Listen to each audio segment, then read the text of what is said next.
December 8, 1980. The world lost one of its greatest musicians, John Lennon, in a senseless act of violence. A man who preached peace was taken away by a fan obsessed with his fame. This is the story of that fateful night. John Lennon had spent the past 5 years away from the spotlight, enjoying life as a husband and father. In 1980, he was making a comeback, releasing his album Double Fantasy with Yoko Ono. He was happy, hopeful, and excited for the future.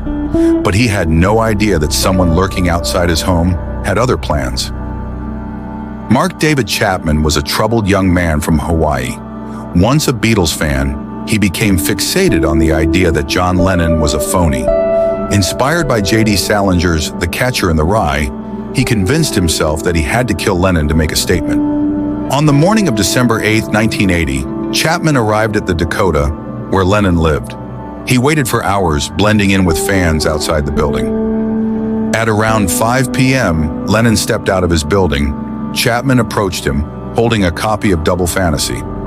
Lennon, as always, was kind to his fans. He signed the album, unknowingly giving his murderer a moment he had dreamed of. Lennon then left for a recording session. Chapman remained outside, waiting for his moment.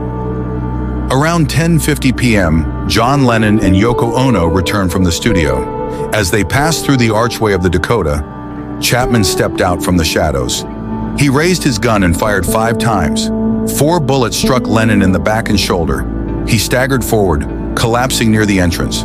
A doorman wrestled the gun away, but Chapman didn't run. He calmly sat down, reading his copy of The Catcher in the Rye, waiting for the police to arrive. John Lennon was rushed to Roosevelt Hospital, but at 11:15 p.m., he was pronounced dead. The world was in shock. A man who sang about peace and love had been murdered in cold blood. Thousands of fans gathered outside the Dakota, holding vigils. The world had lost a legend, but his music and message of peace lived on. Mark David Chapman was arrested without resistance. He pleaded guilty to murder and was sentenced to 20 years to life. He remains in prison to this day, repeatedly denied parole. John Lennon's life was stolen, but his voice remains. Through his songs, his activism, and his words, his dream of a better world still inspires millions. We remember him, not for how he died, but for how he lived. Thank you for watching. If you enjoyed this video, please like and subscribe for more true crime stories.